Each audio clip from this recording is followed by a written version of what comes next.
when it comes to fatherhood and like entrepreneurship and all that stuff, like there's two types of dads. There's dads that use their kids as an excuse of why they can't do something, and there's dads that use their excuse for energy. And I like to think I'm the one that like looks at my kids and be like, I want to set the example. I want to show them. I don't want to tell them how to live their life. I want to show them how to live a life. You need to be independent and be able to create your own wealth.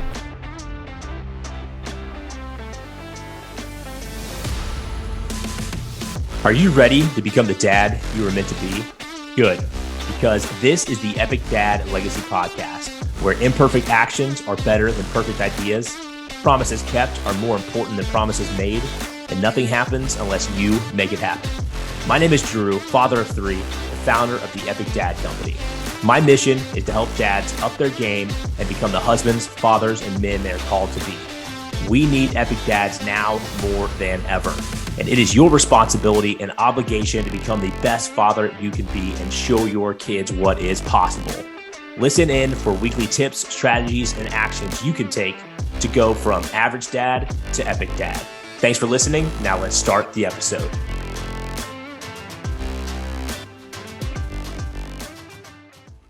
What is up, guys? Hey, welcome back to the Epic Dad Legacy Podcast. This is your host, Drew Camp here, the founder of the Epic Dad Company. Hey, thank you for being here. If you're a new listener, our mission with this podcast, with the company, is to help dads level up and become the husbands, men, and fathers they are called to be. So thank you for being here. And we have got a special show for you guys today. And today we have got on Brandon Horoho. Brandon, I hope I pronounced that correctly.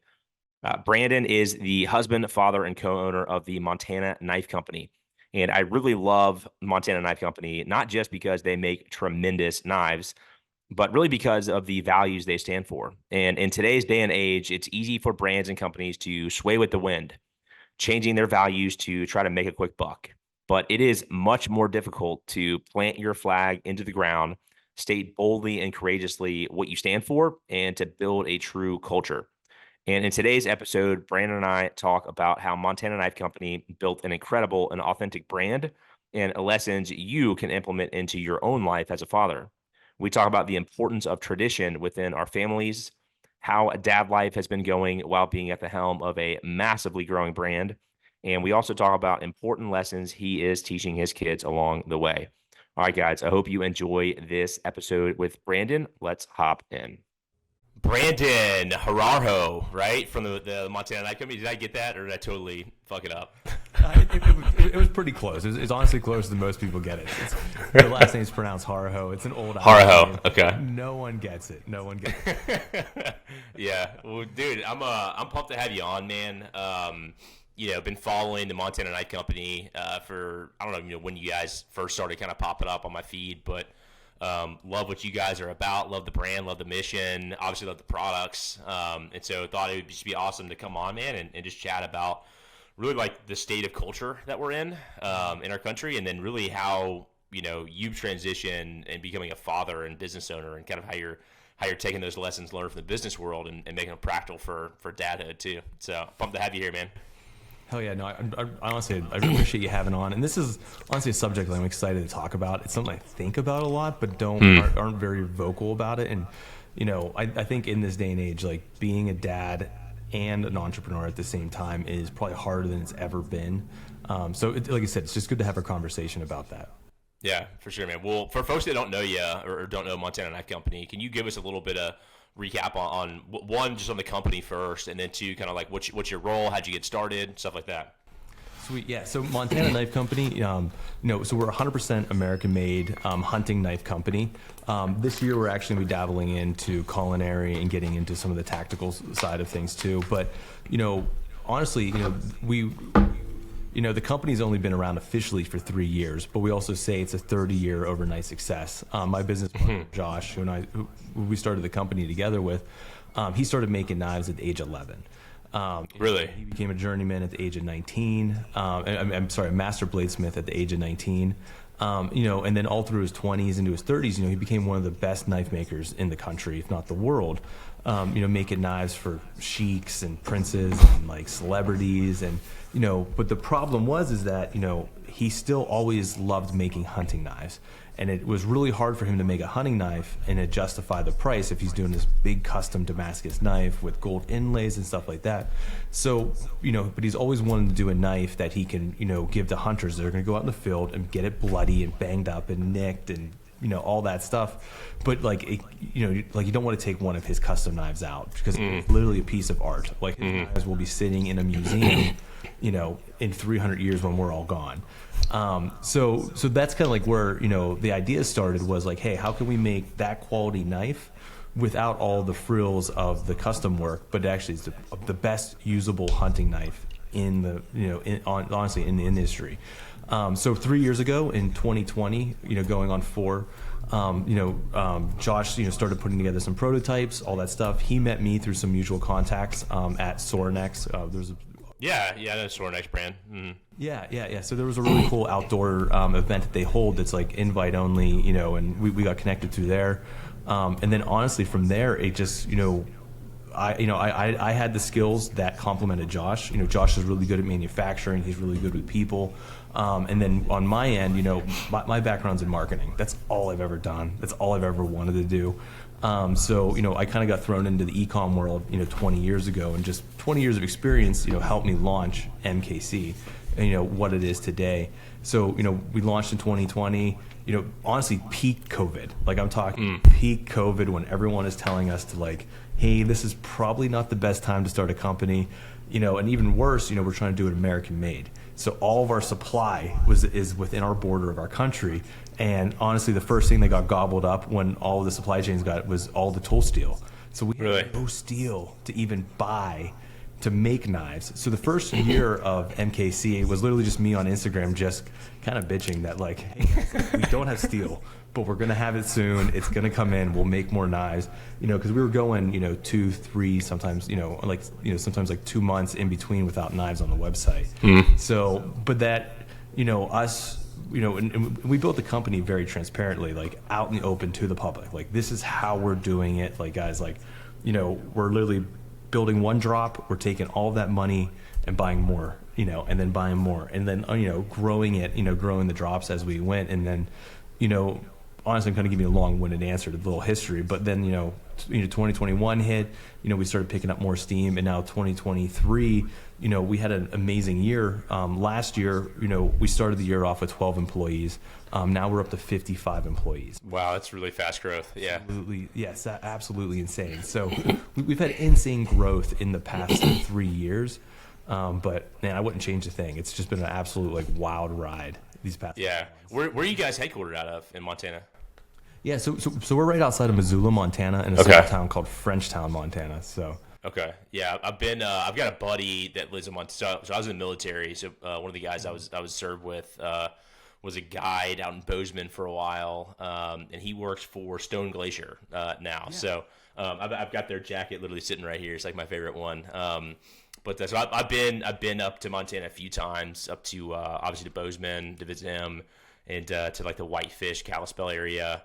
Went on a hunting trip in Hardin to go shoot some geese, which was a blast. So yeah, I love Montana, man. My wife and I are always talking about, let's just take the kids. We'll go like buy 40 acres and homestead, and then we get a blast of like icy cold Georgia weather, and we're like, well, maybe not, No, that's the weather up here is wild, and honestly, the past couple of years we've had some really low lows. Like even for Montanans to be cold, like we're like -30 is just a little much. Like that's just. Yeah. When you go outside and like you would die from exposure for like 2 hours, it's a little cold for my taste. But no, man, that's cool. I would think it's almost worked as an advantage in COVID. Before you told me that steel was so scarce, because I had a company before this one, before the Epic Dad company, that we manufactured everything out of China.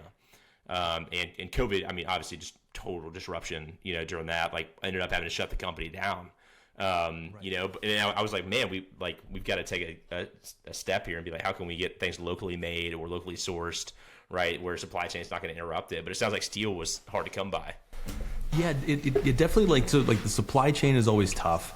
Especially when you start talking about numbers, like when you're doing, hundreds of knives it's not a problem. When you start getting thousands of knives, tens of thousands of knives, finding partners that do a certain thing like heat treat or blade grind or do all that stuff, like those. Once you start getting to those quantities of like mass production, that's when you start getting into the space of like there's only like 2 dudes in the country that do it, and then like every knife company in the country is like sending it to this X person. Yeah.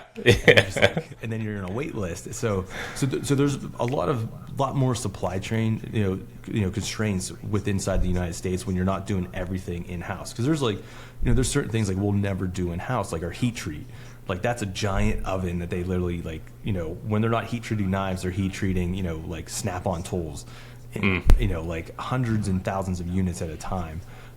So there's certain things like that we have to outsource to different states versus like, when you make a knife in China or Pakistan, anything like that, you literally send a digital file to them, and they literally just make thousands of them, and then they show it to the door 6 months later. Which, and like I said, like the goal is like with MKC is to, show people that we can also do this in the United States again, because everyone says that we can't, especially at our scale. And it's fun kind of proving everyone wrong. And then also too, like the goal is like how many jobs can we create with having a really, really good product that people are using and passing down. Because like one of the biggest things that Josh and I like noticed, it was like in the early 2000s, everyone was racing to the bottom of the barrel to make the cheapest knife for Cabela's and Walmart and all that stuff. And honestly, and this is a great podcast to talk about, when you think about all the things you pass down to your kids, it's usually rifles, firearms, maybe a nice watch, and then like their knives. Like your kids aren't going to want your iPhone 15. They're not going to want your iPad 4. They're not going to want your ear pods. They're not going to want all these things that we keep on our bodies all the time. But like the knife, started losing that value. And that's like one thing that we wanted to kind of correct was like, hey guys, like the knife, a guy's knife should be something that's worth passing down, something that you want to, that isn't reusable, that isn't disposable. And that was like our biggest kind of like motivators. Like, how can we bring quality knives back into the American market and make people respect it? Because especially in the hunting space, a lot of people are going to like disposable blades and things like that. And like, they work great, but there's also like, there's no story behind it. Like, nobody wants a plastic disposable knife, that they're like, like I said, like I want something that I want to make a product that my grandkids are going to fight over when their grandfather passes away. Yeah, no, perfect segue, man. I was going to bring this up later, but I think it's perfect time to talk about it now. It's like, so my son turns 2 here in 2 weeks. And one of the things that I think is lost right now is kind of these rites of passage, these things we can pass down from generation to generation. And my concept, my idea is, hey, every year on his birthday, I didn't get it on his first one because I got the idea later, but every year from now on is I'm going to get him a knife. And I'm gonna have safekeeping right until he's old enough to handle it responsibly. But by the time he's 12, 13, right, he's got these amazing knives, right, that we've kind of stored for him. And it's just hopefully it will be, hey, you use this, you take care of it. And you can pass that down to your son one day, and so it's kind of this rite of passage and becoming a man. But I'd love to just like have the conversation about like why do we feel like we're having this race to the bottom, and like what do we lose by that, Right. No, and that's a good question. And honestly, it's it's a couple things, especially, and like I said, I can't speak for other industries like fashion and things like that, but at least in the knife world, there's a couple major factors that are causing that. Advertising knives on Facebook and Instagram is incredibly hard because you can't pay to play. I can't run ads. I'm constantly shadow banned, constantly getting even just regular posts taken down on Instagram. To especially be in the hunting space and stuff like that, like you have to be extremely authentic. Like you have to win by really, really good content. Yeah, win organically. Yeah, to win organically. So, and that's, so then also then what happened is a lot of our, peers, we would say, we don't like saying competitors because the knife world is a little bit more friendly than most industries, but a lot of our peers decided to kind of pull out of the hunt space because they couldn't run ads, and they don't have the energy and power to go after 3% of the, the United States, because only 3% of the country have hunting tags, so like that's where we kind of planted our flags. Like if you guys are going to exit the space, we'll take it. It is ours. Like, we are a hunting knife company, you know, and now we're going to start getting into culinary. But like, the idea is like, we're a hunting knife company. We're unapologetic about it. We're not a pocket knife company that sells hunting knives, you know, September to November. And then that's a major factor. And then the other factor is just, you know, obviously people are looking for the easiest way to make a buck. And the easiest way to make a buck is to go to a big box store, work out a deal with the sales rep, and start selling for quantity. And then you're just worried about percentages and stuff like that. And then you're also, you know, the problem is that then you're making knives that might not be the best product, but might be the knife that's returned the least. And then you're trying to get a knife down cheap enough that, you know, once it dulls, like, even if it's not a replaceable blade, you know, all these companies are, you know, making a $20 knife out of space age titanium that you can't sharpen in your house with a normal grinder or like a normal like stone. Like, you have to use an actual like machine grinder. You know, like, those guys are kind of banking on like that thing dulls. You know, you try to sharpen it once, it doesn't get sharp. It's not worth spending the $10 to send back to the company, you know, because it's only a $20 knife. They'll just buy another one. Just go and buy another one. Yeah, lifetime value. Exactly. So I rather have the lifetime value that we have, which is like our customers buy our knives and then they want to buy them for their family members and guides and stuff like that. But I think those are the two major factors of why it went so low. I mean, the fact that you get like 2 folders at Walmart for $20 is like absolutely insane, because we know how much work goes into if we were going to do that in-house here. I'm just going to kind of ask a couple questions just tactically, because I'm very interested, and so if you guys aren't, you can zone out for a minute, but I think you will be. Is like, I've never been a huge knife guy. Like, I always carry a knife, right? I have a pocket knife, usually, you know, carry concealed. You know, that's kind of like who we are, especially in the South, right? But you know, my wife asked, "Hey, do you have a knife on?" I'm like, "Hey, am I wearing pants?" Like, I got a knife on, you know. But I have never really gone down the rabbit hole of like what makes a good knife, right? And like, there's some manufacturers, and you don't have to tell me your opinion, you know, about them, but you know, I've used like Benchmade, I've used Kershaw, you know, because you hear, hey, those are good knives, but like, what makes a good knife? Yeah, no, that's a great question. And honestly, like, I mean, all the brands you just mentioned, those are great knives. Like, those people make, you know, awesome knives. I'm never gonna talk bad, you know, poorly about people who are putting out like a good product. You know, honestly, what makes a good knife is, A, what are you using it for? Because like I said, like, if you're for hunting, you need the best laceration device. Like, at the end of the day, you're making cuts. You know, you're not prying, you're not using it as a crowbar, you're not using it as a screwdriver. So if you're in a hunting situation, you want a knife that holds an edge for as long as possible. But the key is, can you put that edge back on if you're out in the backcountry? So that's the one thing about our knives that's so important to people that it's hard to explain, is like, yeah, our knives are razor sharp out of the box, sharper than most scalpels. And then also too, they hold an edge for a really, really long time, but you can literally put an edge back on with a small little sharpening stone. You know, I've even seen people use the bottom of a coffee mug to sharpen our knives to like shave paper. Yeah, just like a ceramic, coffee mug. Yeah. So like, so that's the thing, is like, that's what makes a good knife in that situation. You know, and then also too is like, there's also, you know, you're also buying the story, you're also buying the maker, you're buying like where it came from, you know, the quality of products. Like, you know, if American made is important to you, like, I would really look towards American made knives. There's a bunch of really good American made makers right now. You know, and then it also goes into the whole like semi kind of custom mid tech world. Like, you know, maybe you're buying it just from that pure maker, and, you know, it might not be the best knife, but it has the story, and then it's a one of one. You know, it has, you know, some type of antler or bone in it, things like that. So there's a couple different avenues you can go into knives, and it's all up to that person. And then that goes into folders, and then into out the front knives and chef knives, and like, it's being like, I was never in the knife industry. I've always been in the outdoor and like fitness industry, but I've never been in the knife industry before we started this company. And it's insane. Like, you don't realize how many knives you actually own as a person when you start thinking about all your pocket knives, and then about all your kitchen knives, your steak knives, like all the knives that are in your life. Like, you don't realize the average person probably owns 20, 30 different knives. So, you know, and that's kind of like our goal with MKC is like, you know, eventually, you know, our tagline is going to be first blood to last bite. So the idea is like, if you're a hunter and you care about American made products, like, let us have a knife for every part of the process. So you kill the elk, you process it, you field dress it in the field. Then we'll have processing knives for the garage, and then we'll have chef knives for the kitchen and steak knives for the table. So the idea is like, our goal isn't to be a wedding registry knife company. Our goal is to go after the certain customer that respects what we're doing, understands what we're doing and our mission, and supply them with the best tools possible.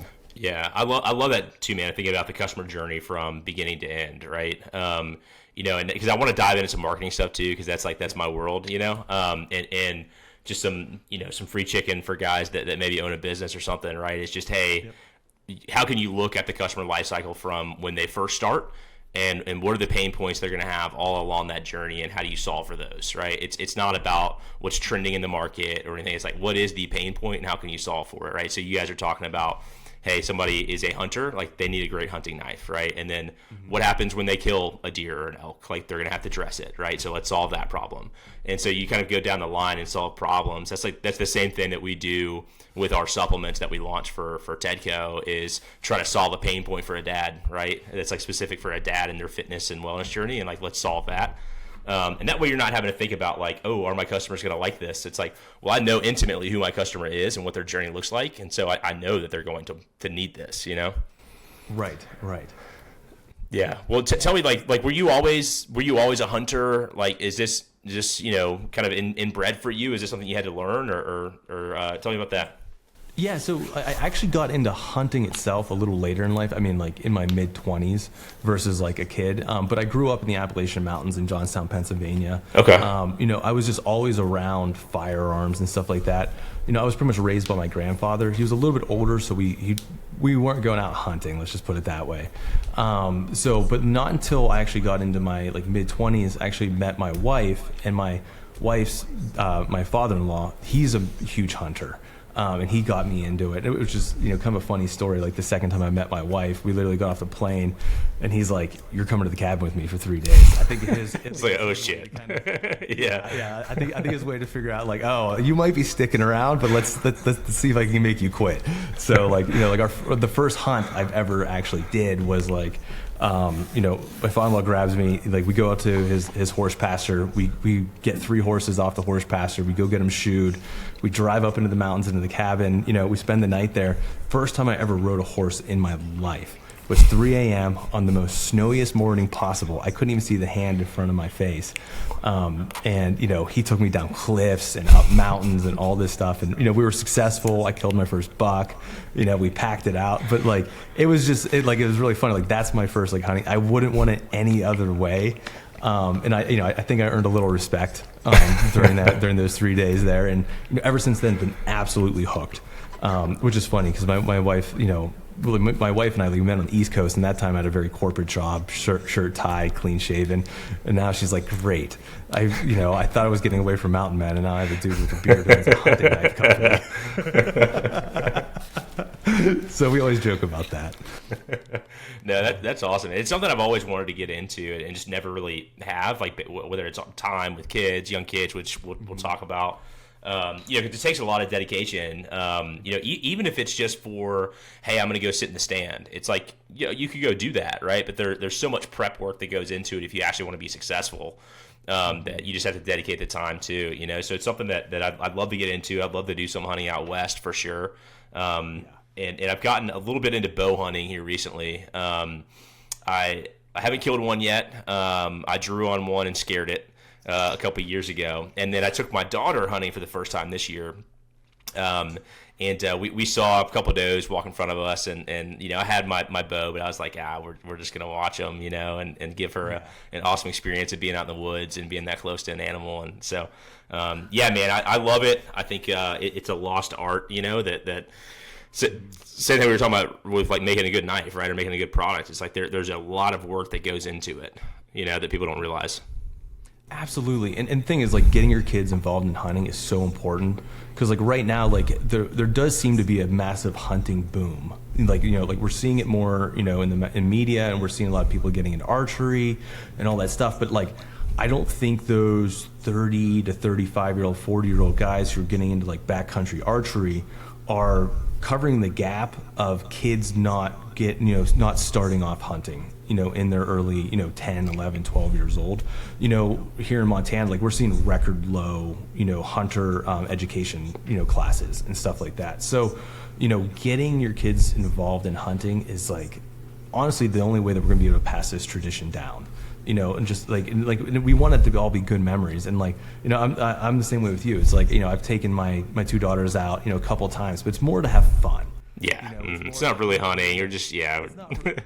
Yeah. Like, my 6-year-old still talks about the first time we went hunting, we found like, it was like, like a gut pile, but just the bones and stuff like that. I love a leftover deer. And like, it was like she picked them up and she carried them in her backpack, and she felt like she killed a deer that day. But it's just finding those little memories and getting them outside, like that's all that matters. And I mean, hunting with kids is tough. There's no way around it. Because to be successful for hunting, you have to be quiet, and the other thing too is you have to have patience. And those are all things that are very hard for kids at a very young age.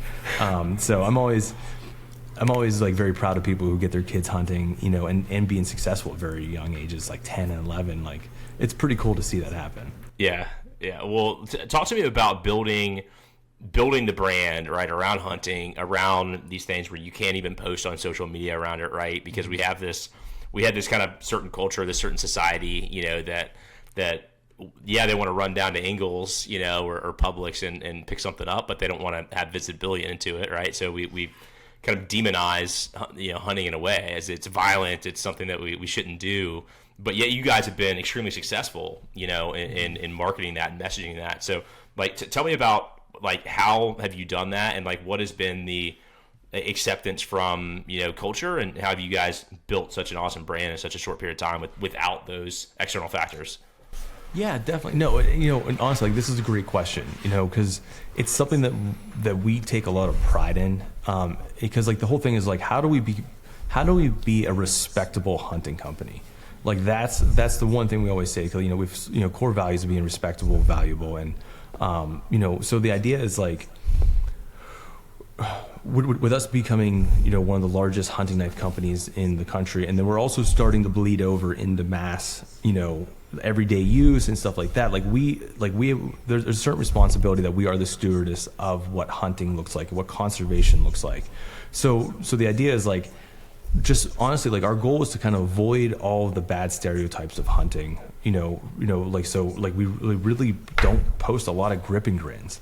We honestly talk more about the actual act of hunting and the harvesting and like what you do with the meat after and stuff like that. So, I think there's ways to do it without doing the stereotypical hunting marketing that a lot of people see of just kill shots, on loop and reels and stuff like that, and then also like all that stuff is really hard to post. I mean, you're going to get flagged immediately. So it's like, how do you still show what hunting is? And I think we do that really well with like our long form videos and stuff like that. Like, showing the hunt, showing what goes into it. It's more than just, picking an animal and firing a gun at it. It's about the journey. It's about like, honestly, the best hunts are always the hardest. Like the ones that like I don't think about the easy hunts. I think about that time in Alaska where we spent 8 days getting circled by like grizzlies. Like that's like, those are the ones that that you want to tell the story about and stuff like that. So, it's tough. And like, honestly, it's out of all the companies I've marketed for, like this is definitely the hardest because of all the limitations. But at the same time, the limitation allows us to be extremely focused on what works. So it kind of kills that whole like decision fatigue on what should we do next, because because probably the same thing with your supplement company is like, once you start gaining some speed, you start getting a lot of opportunities, and it's more about what you say no to than what you say yes to, and that's kind of helped us like kind of steer in the right direction. Yeah, and I think like even more broadly, right, broader than just hunting and kind of that culture, it's more of this attack on kind of traditional masculinity and men going out and providing and things like that, right? And that's kind of looked down upon by a certain segment of society that's very vocal, especially online, right? So that's kind of more in line with where the question is like, how do you get over that hurdle of being kind of that anti-culture, and go to market that way? I mean, honestly, it's just doubling down on it and just being honest about it, not being apologetic about it at all. And I hate to say it, but we kind of have a take it or leave it kind of mentality with our company. Like we're not like, and that's what we're trying to say. It's like, we're not trying to be a mass produced company that's sitting in Bed Bath & Beyond with their chef's knives.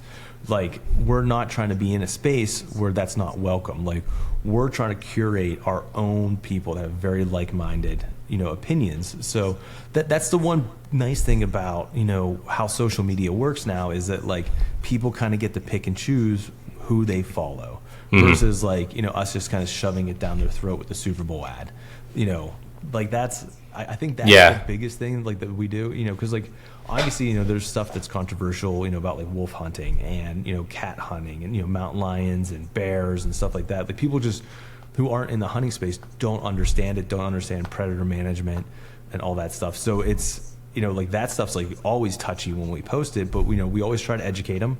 And then, if it gets nasty, it's just like, hey, like you don't have to be here. Like this is something that we support and we're all for it, and it's one of those kind of like, honestly, just kind of sticking to your core values. Yeah, I like that, man. Just planting the flag in the ground, of niching down. This is who we are for. And if you're not part of that, you don't agree with that messaging, like that's fine. You don't have to, right? But we know who we are. We know what our values are, and we're going to stick to them. I want to talk about like your dad, right? You've got 3 little ones, is that right? Yep, 3 girls. 3 girls, okay. Yeah, I had first 2 were girls, and then I had a son, my last one. But there you go. But what like how is this kind of concept of planting that flag down, having those core values? How has that also bled over into your life as a father? Yeah, no, I mean, honestly, that's a really good question because it's wild. It seems like every kid I have, like each kid is a catalyst to a massive change in my life. It's like, like before I had kids, I felt like I was just kind of like floating through, just kind of doing whatever I wanted to do. But the second you have your first kid, it's like, okay, now you're responsible. Now you actually have someone who's absolutely dependent on it. And it's wild because it's like, my wife and I were actually talking about this. She brought it up, and I didn't really realize it until about a couple of weeks ago. But she's like, every kid that we've had, you've had a massive change in your life. So, I don't know how much it relates to like the whole like masculinity thing, but it's also like taking responsibility for what you've created.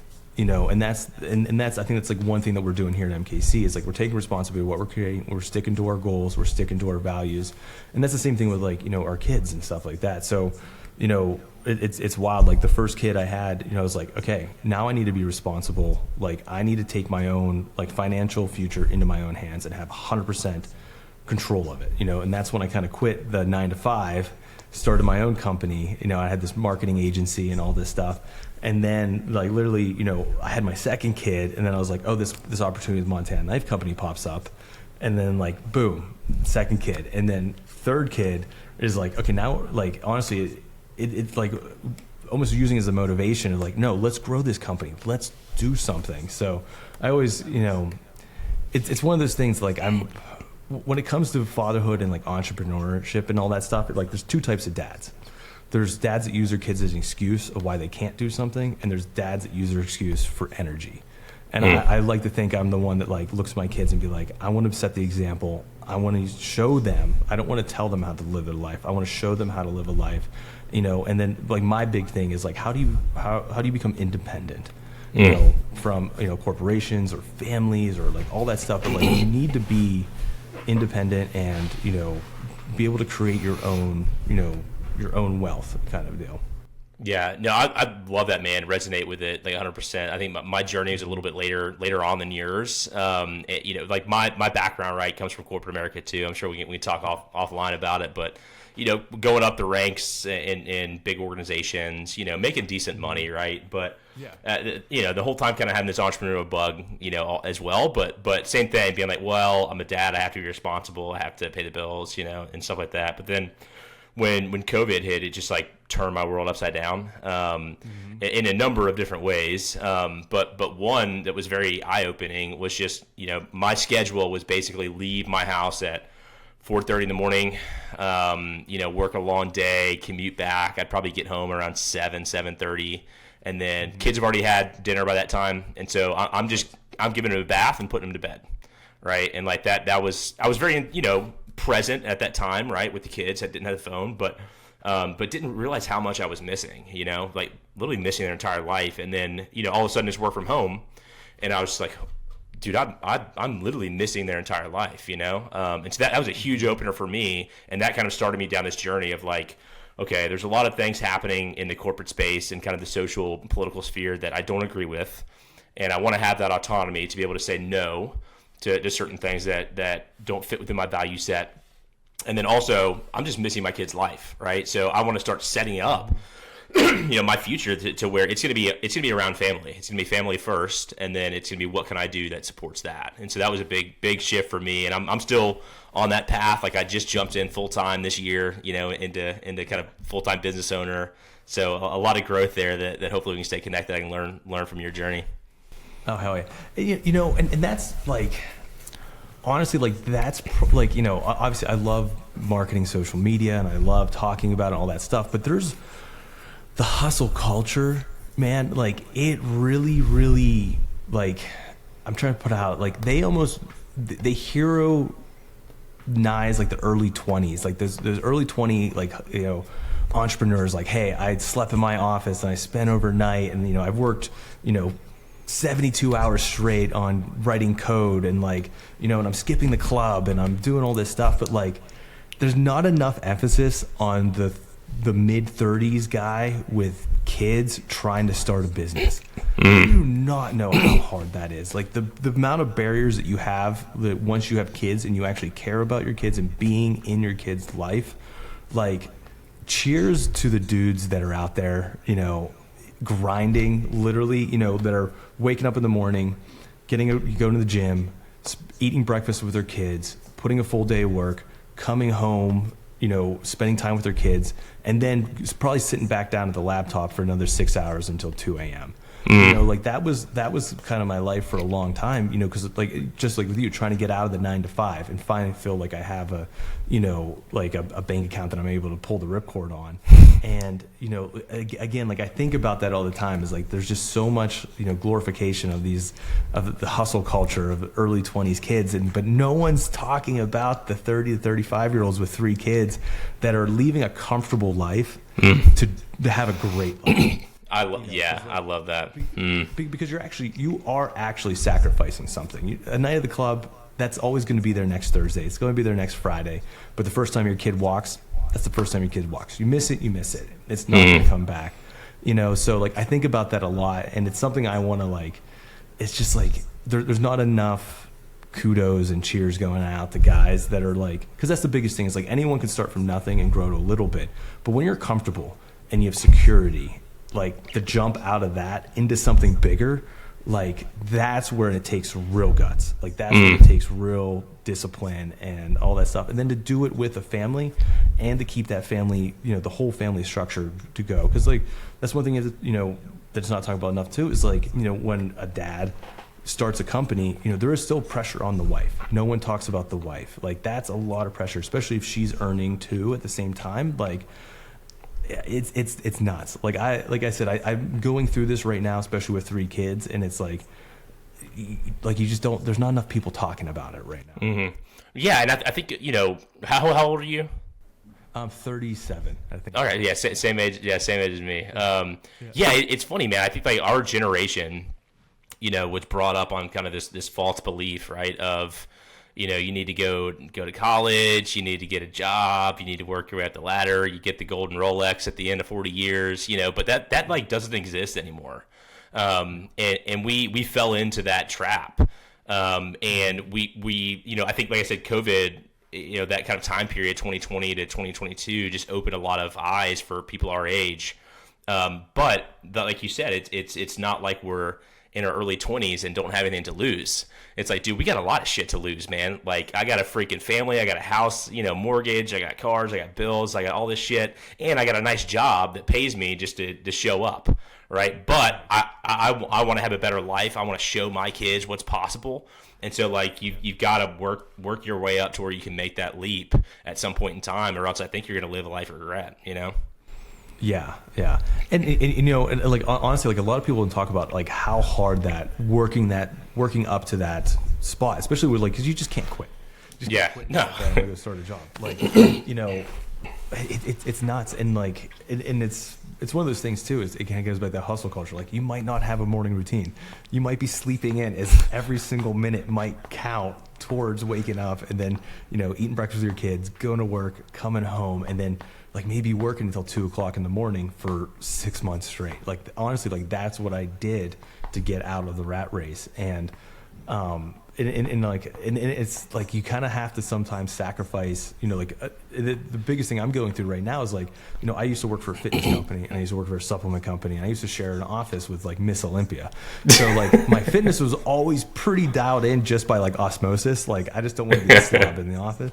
But then, like, the second I try to break out of, the corporate culture and stuff like that, like the thing, I hate to say it, but the thing that sacrificed first was my like fitness routine and diet.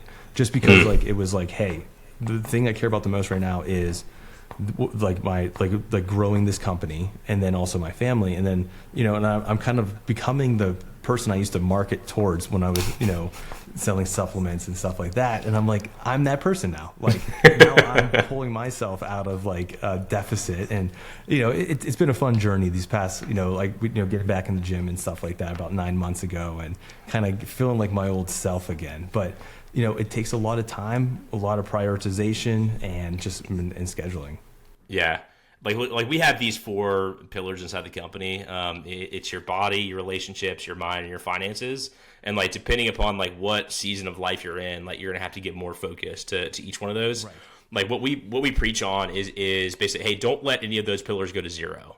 Right. So like, even if it's like I'm building a business right now, I'm going to be working until 2 a.m. It's like, that's great. That's your focus right now. But like, how can you still get some level of fitness in, right? To be taking care of your body. Or, if it's a season where you've got a new baby, right? And you're going to be pouring into that relationship with your wife and with a new child. And it's going to, you're getting up all hours of the night. Like, you're going to pour into that bucket. Right. And so it's like, same thing. It's like, how can we prioritize what's important during this season of life, but just make sure we don't let any of those buckets go down to zero, See, I love that. Like, that's spot on. Like, that's what it should be. Like, and I wish I would say none of them ever went to zero, but I know there's been a couple times some of those pillars went to zero. But like, I really like that mentality. I almost like want to adopt that. Like, it's just at least get something in. Get something. Yeah. Yeah. No, I want to touch on 2. Unless I had something amazing to say, and then we started this conversation, and I totally lost it. No, but oh yeah, it is kind of like especially us now, right? We have young kids. I think there's also this. I don't want to call it like, it's not terrible for you. Like, you should be taking care of yourself, right? There's this like whole culture about self-care and stuff, and like, ultimately, yeah, you want to be taking care of yourself, but I think, us as fathers, there's a point as to where that becomes selfish, in my view, as to where you're putting yourself first above your family, and there's a balance there between how can I still pour into myself so that I can show up for my family, so that I can show up for my business. And it's funny, my wife and I were having this conversation the other night, and I posted something about it on Instagram. Was this guy, this big dad influencer, I'll leave him nameless, but he was talking about his like evening routine, and I was like, okay, let's hear this. And he's like, yeah, I do like 30 minutes in the sauna, and then like 5 minutes in the cold bath, and I do that back and forth like 4 times, and then I go do meditation. And I'm like, dude, that's gonna take you fucking 3 hours, man. I was like, you should be like putting your kids to bed, and like reading them a story and stuff right now, So it just really made me laugh. It's like, I think as you start to build, as you start to gotta go out and do these amazing things, ultimately to support your family, like, you can't lose sight of why you're doing them, right? Like you're doing it so that you can go show up as a better dad, as a better husband, as a better business owner and leader. And so I'd love to get your take on, like, now that you're in this space, right, where Montana Knife Company is growing, like, you're obviously pouring a lot into it. It's like, what does that kind of self-care routine look like for you? And then how do you make it so that it's for, so that you can show up better? Right. No, 100%. And that's, like, that's what I was kind of like alluding to, is like, business coaches and stuff like that, like they're like, oh, you need to wake up and do journal for 15 minutes and then go on a ruck for 45 minutes and then ice bath for 5, sauna for 45, and then like you said, like you start adding all that up, it's 3 hours, and then like at the end of the day, the dude's like, I didn't get any work done. I was like, there's a reason why you didn't get work done, because if you just woke up and just tackled the 3 biggest things that are on your list, I think so. To answer your question, there's a couple things. Is like, I'll be the first to admit it. If we had this conversation a year and a half ago, when we were in like absolute blast off phase, and it was just Josh and I, and like my marketing department was just me and my one buddy Mike, like my health was horrible, and it was showing physically and mentally. So in the past year, like it's something that like my wife's been very supportive, is like, you need to go to the gym and you need to lift weights. Like, you don't, like, the other stuff doesn't work for you. Like, you're at the end of the day, you're just a bro, and you need to go move weights because it helps you more mentally. And it's the truth. Like, really, so over the past like 8 months, like, stress, anxiety, all that stuff goes down when you find that thing that that really kind of like relieves that stress. But the biggest thing I have to say is, like, because you kind of touched on it, is like, I'm a big person about seasons and like knowing that you're in a season of growth. Like right now, like we went from 12 to 55 employees. Our goal is to go from 55 to possibly 100 in the next like 2 years. Like I'm in a season of growth right now. Like, unfortunately, my luxury is going to be time. And right now, I'm not going to spend my time doing a 3-hour morning routine, but I'm going to go do a 45-minute, gym sesh 5 days a week. And then, try to go on a walk and maybe go on a hike or do stuff. And then, the hunting season, I spend a lot of time with the pack on my back. So moving a lot. But, I think the biggest thing is like, if you have the time, that stuff's absolutely amazing. But you also have to be realistic to like what your goals are, and then also too, without sacrificing family. To me, that's the first thing. Like, I try not to miss a dinner it literally has to be the end of the world for me to miss a dinner right now. And be able to put the kids to bed every single night. So that's one thing I always prioritize, and I've been trying to prioritize, breakfast in the morning, just having, when they wake up, there's a supportive father there, give them bunch of big hugs, sit down, eat with them real quick, even sometimes it's 5 minutes. But then always just be there at the end of the night, kisses goodnight, all that stuff. Let them know there's someone there that cares about them every single day. But then, at the same time, I have a lot of travel schedule too. So it's the balance of all that. Yeah, I mean, that's the toughest question. That's what we get all the time, right? I mean, we had the opportunity to talk to, like thousands of dads a year, right? And the biggest question is, how do I balance everything, right? And like that's what we come down to, is like, there's going to be different seasons, right? And here's our 4 pillars. And so, where do you need to have focus right now based off of the priorities of the season? And then the last thing too is just the whole concept of balance, in my view, is bullshit. I think you're not, right. Like the answer is like, how do I balance it? It's like, you're not, like you're not going to. And so, you have to, it brings back this buzzword, right? But it's so true, is intentionality and like presence. That, Brandon may be, he may have like a 4-hour business thing in the morning, or whatever, and he's going to be like intentionally focused on that, right? But then when you get home, and it may only be a 30 to 45 minute block of window for dinner, right? But I don't have my phone up, I'm not checking emails, I'm not, posting on Instagram, responding to DMs. Like, no, that phone is going away. I'm not looking at it. I am 100% focused, non-balanced, right, on my family at this point in time. And so that's also what we try to teach as well, is like, you're not going to get balanced, like you're just not. And so you just have to be intentional about what is the priority right now, and how can I put my focus on one thing and then to the next thing. Yeah, the lack of balance, and being also really comfortable with not having a routine.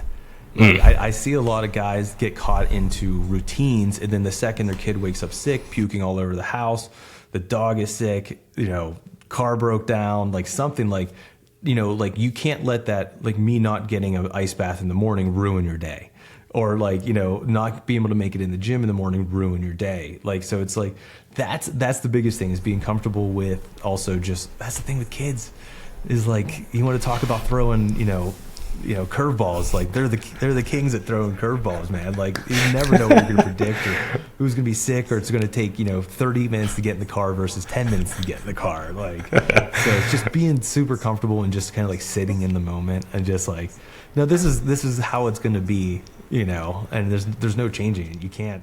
Yeah. Yeah, it's so funny, man. Like I'm one of those guys that falls guilty to that, right? If like, my morning routine is condensed, right? Because I'm a dad with 3 kids, and so I'm not taking 3 hours. But like, it's nice to be able to like get a workout in, and stuff like that. But at the same time, like I've got a son that's not even 2 yet, and so it's funny. The other night, he just didn't want to go to sleep, like just didn't go to sleep, whatever, and I've got my alarm set for 5 a.m. to get up, get a little workout in. And, it's now 3:30 in the morning, and he's just up, like, talking in his crib, like, having a great time. And I'm like, well, fuck it. I'm not doing my workout, And so I just grabbed him and said, cool, man, like, let's go to the bath, and just gave him a bath, like, had fun. He finally went down to sleep at, like, 4:15. And I'm like, well, I'm getting some sleep. Like, I'm not going to get my routine this morning. But, like, and it's so easy to get so stressed out in those moments, and be like, God, I wish he'd just freaking go to sleep, But the difficult thing, but I think the thing that's so fulfilling and rewarding is to just be present in that time, right? Because that's not going to happen like forever. It's definitely not going to happen for very long. That like you have the opportunity to like hang out with your son at 3:30 in the morning, taking a bath and just like giggling like crazy, Mm-hmm. Like at some point he's going to grow up and that's going to be gone forever. So just to enjoy it. Yeah, and definitely, and any dads listening to this who only have like 1 kid or 2 kids, like it usually takes 3 kids to realize that. yeah. My wife and I we were chatting. We saw we live in a neighborhood right now. It's not like we're not crazy about it because the houses are so freaking close together, but it's great for the kids. But we were driving, I think it was yesterday, and we saw like this nice couple with like 1 stroller, pushing it, and we're like, oh my gosh, that was the fucking life. We're like 1 kid. We're like, that was a joke, like. It's so true. It's so true. Like, yeah, 1 to 2 is a massive jump, and 2 to 3 is just like, okay, we're parents. Like we're in it. Like there's no backup. Yeah. Well, Brandon, man, what just kind of bring it back to center here is like, what are the with Montana Night Company? You guys have these values. It sounds like you've got them defined, like clearly defined for any new employees that come on to adopt, right, and make sure that they believe those. What are your values for your family? Do you have some set in stone? Yeah, I don't think my wife never like sat down and wrote them down. And my wife is definitely, she's a very, very strong woman. She's also like 7th generation Montana, and I always joke that she's 7 generations too late. Like she should have been on the wagon with the shotgun, kind of blasting her way across the Lewis and Clark Trail. But our biggest thing is just like being extremely, it starts with our relationship, my wife's relationship. We've such respect for each other and what we do, and then also, and like that, I think us showing respect to each other and how much we love each other and like all that stuff, like that shows to our children, so that's the biggest thing is just like how we act in front of our children without also censoring stuff too, because like you have to have your arguments and you have to show how you resolve an argument too in front of the kids, or they're not going to know how to resolve arguments. So like that's one big pillar is like respect, for each other. And then the other one too is just, the one thing that we're learning now is like the importance of quality of time together. Like you said, like, hey, we're 100% focused on the kids. That's like a really, really big thing for us right now that it's an exercise, because she used to work in the medical field and had crazy, shifts and stuff like that. And then you throw on, an entrepreneur schedule with traveling and, every fire that happens every single day. It was getting really tough to find time. And now it's like, we have one of those, it's a joke, but like we have one of those big ass calendars where it's like all of the entire year's laid out and we're purposely blocking time in to make sure that we have just not our daily stuff, but like, hey, here's a 5-day block. These kids are going to remember for the rest of their life. And like, that's kind of like the thing that we've been kind of joking about is like, how can we just blow their minds?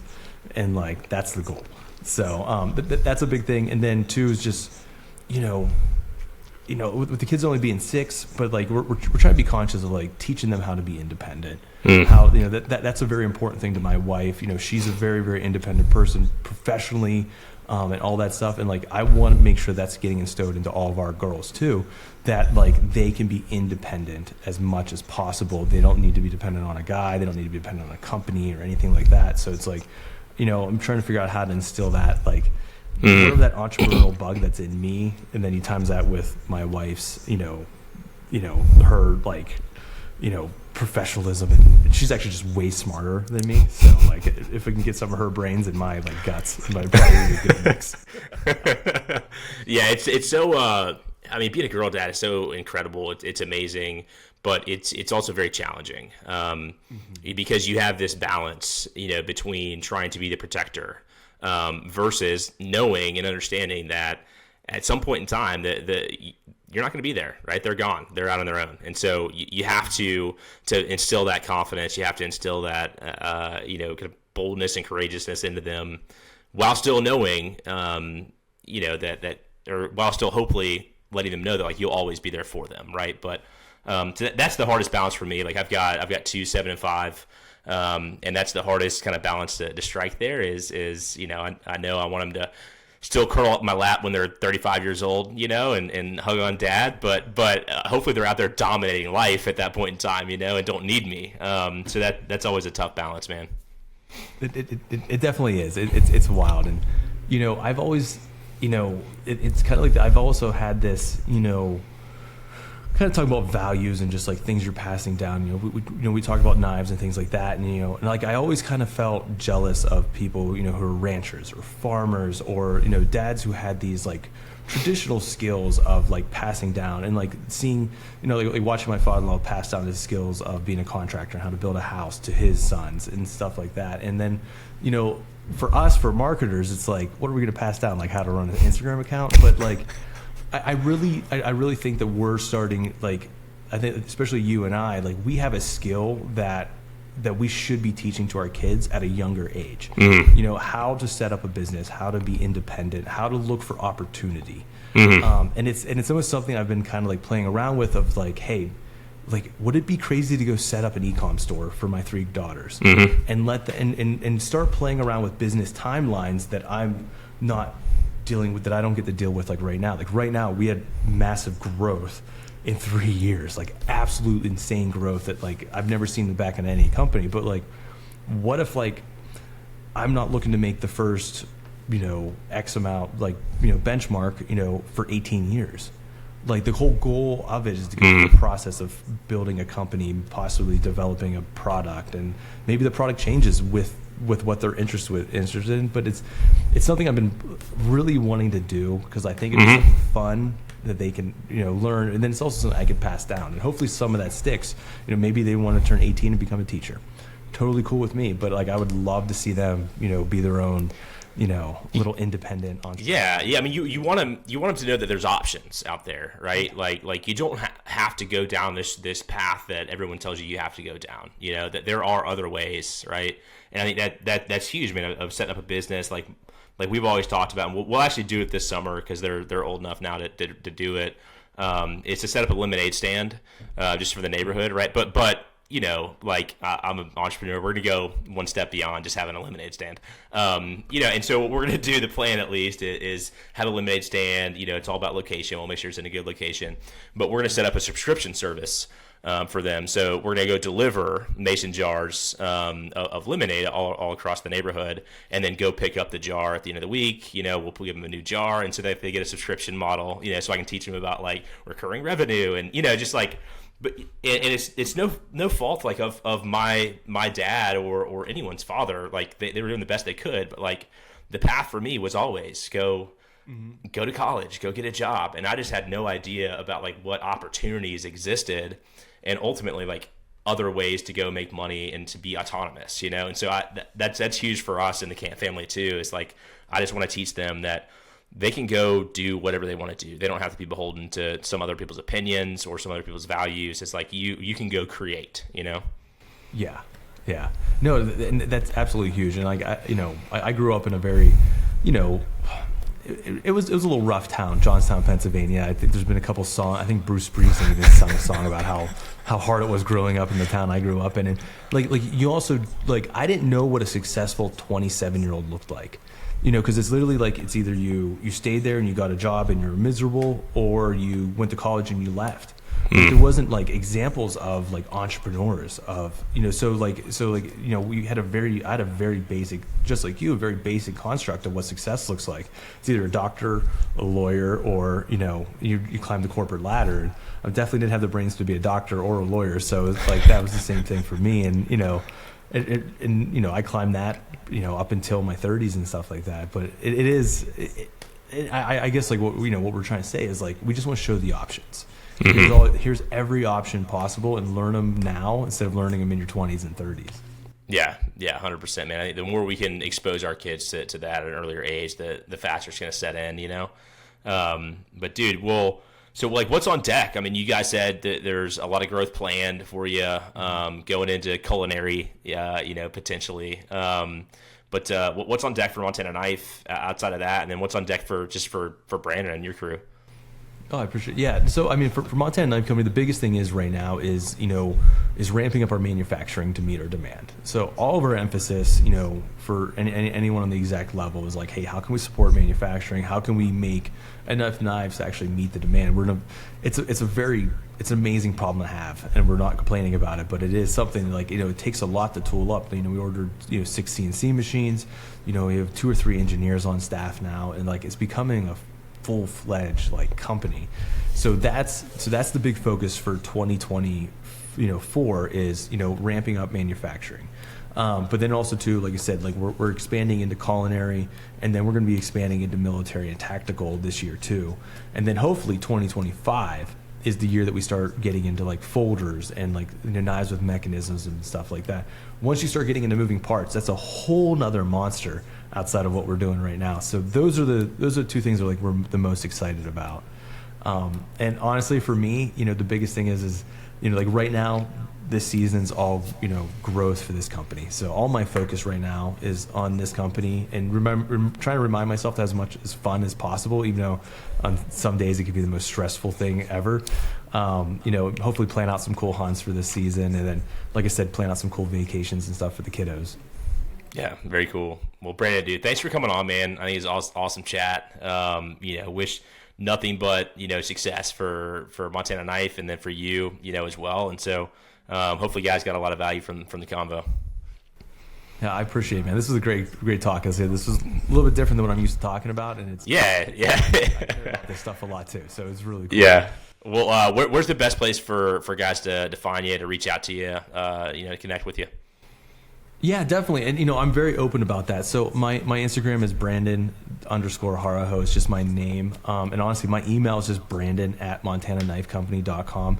If you have any questions or anything like that, don't hesitate to reach out. Like, I love, like, my goal, especially if you own an American-made company or you have a small business that you're trying to grow, like, that's my passion, is helping companies grow and stuff like that. So I'm an open book, when it comes to marketing and stuff like that. That's the beautiful thing about marketing now, is there's no behind-the-scenes hacks anymore.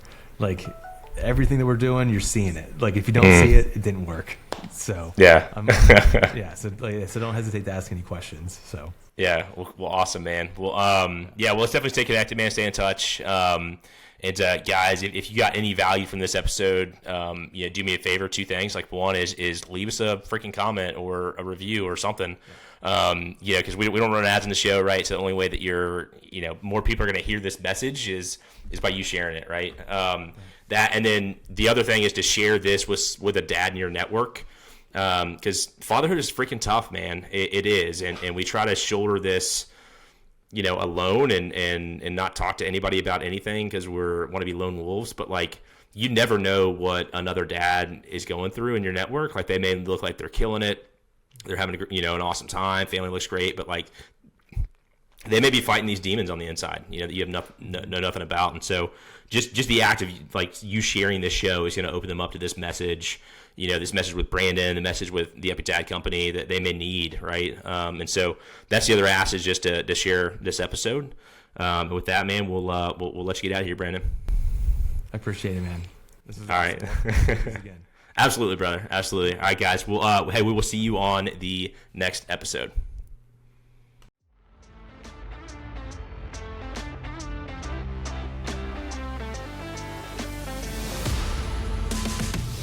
Thank you so much for listening to the show and supporting our mission to change the culture by creating more epic dads. If this message resonates with you and you're ready to start becoming the husband, father, and man that you were called to be, I'd like to invite you to do two things. The first is to join our free online community called the Epic Dad Crew. Inside the crew, you will get access to resources, workout programs, courses, community, everything you need to start leveling up as a dad. We are not meant to be lone wolves. We are meant to be part of a tribe, surrounded by men that will challenge us and hold us accountable to living as our best selves. So hit the link in the description of this episode and join the Epic Dad Crew today. And if you are ready to accelerate your results and create massive change in your life, I'd like to invite you to join our 90-day Epic Dad Accelerator. Our goal with the accelerator is to help you create an unshakable foundation as a husband and a father, build unstoppable discipline and habits, get into incredible shape with a custom workout and nutrition plan, and provide massive accountability to becoming the type of man you want to become. If you are ready to radically change your life as a father in just 90 days, hit the link in the description of the show to learn more and see if the accelerator is a good fit for you. Thanks for listening. Now go be epic.